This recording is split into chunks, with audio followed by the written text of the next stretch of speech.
Welcome to WEFM's 3 p.m. news. I'm your presenter, Jessica Klein. First, on the local scene. A former police constable of St. Vincent and the Grenadines was found guilty on Tuesday, 13th December, of breaking and entering and official corruption. Zachary Latham was accused of trespassing and stealing ammunition from the armory between January 1st and April 1st of 2021 and between April 30th and May 1st of that same year while working as a police officer at the Georgetown Police Station. Latham was accused of using his position as a police officer to get property for himself through corruption.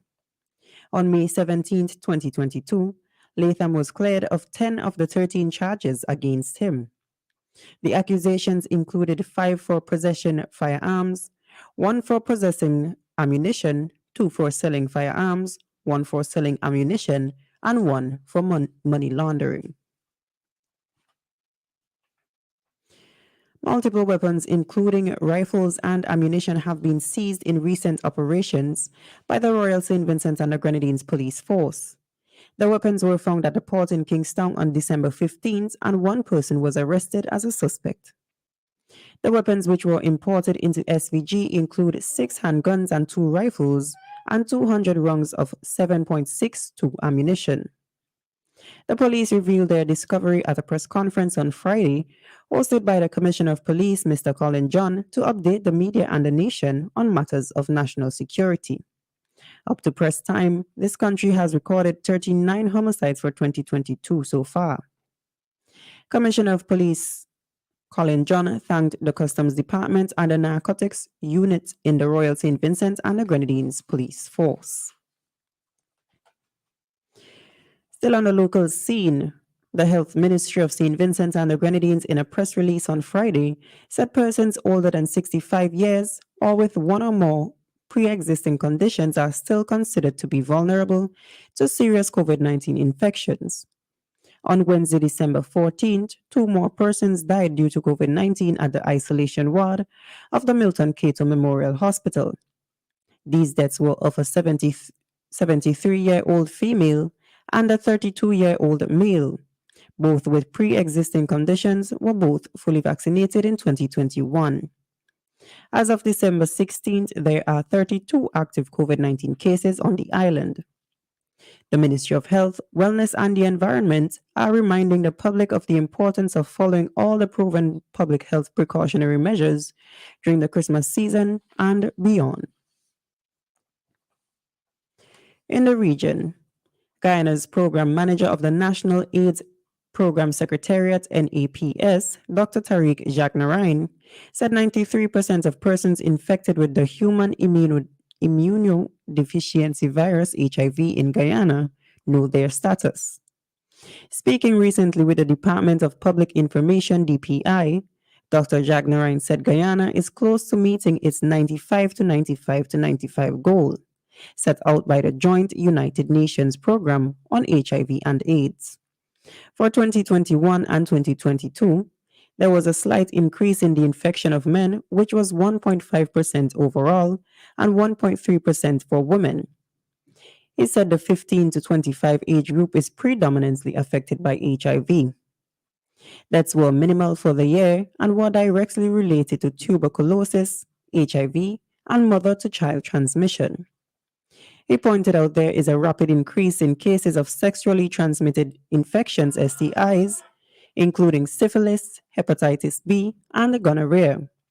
In response, interventions are being put into place to sensitize persons about HIV prevention, treatment plans, getting tested for HIV, and much more. The NAPS program manager noted that a lot more needs to be done regarding prevention, risk, and getting tested for HIV. These include access to condoms, safe sexual practices, and HIV self-testing.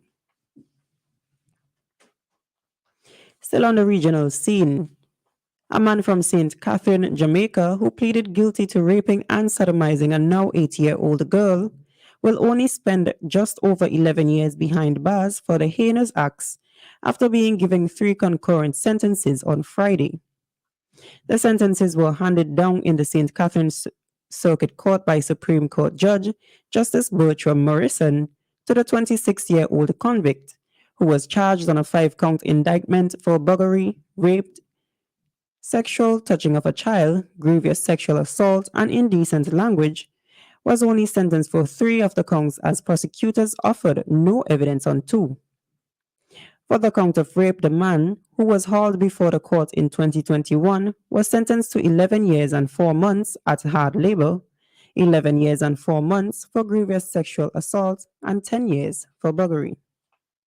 Justice Morrison, who handed down the sentences, reportedly made it clear to his mind the perpetrator was not deserving of the maximum sentence allowed for a guilty plea based on the fact that the aggravating factors, the age of the complainant, the use of violence, and impact on the young girl far outweighed any mitigating factor.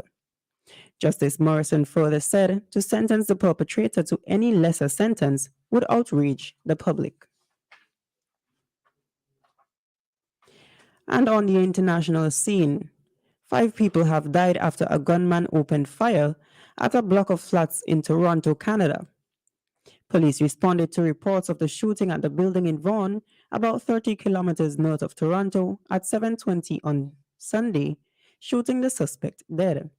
Another injured person has been taken to the hospital in serious conditions. Authorities are investigating the motive, including a possible connection between the gunman and the victims. York Police Chief Jim McSween said attending officers were met with a horrendous scene with numerous deceased victims found in different flats of the building. In a tweet, Vaughan's Mayor Stephen Del Duca extended condolences to the families of the victims. This has been WEFM's 3 p.m. news. I have been your presenter, Jessica Klein. Join us again at 5:30 p.m. for WEFM's evening news, and we thank you for listening.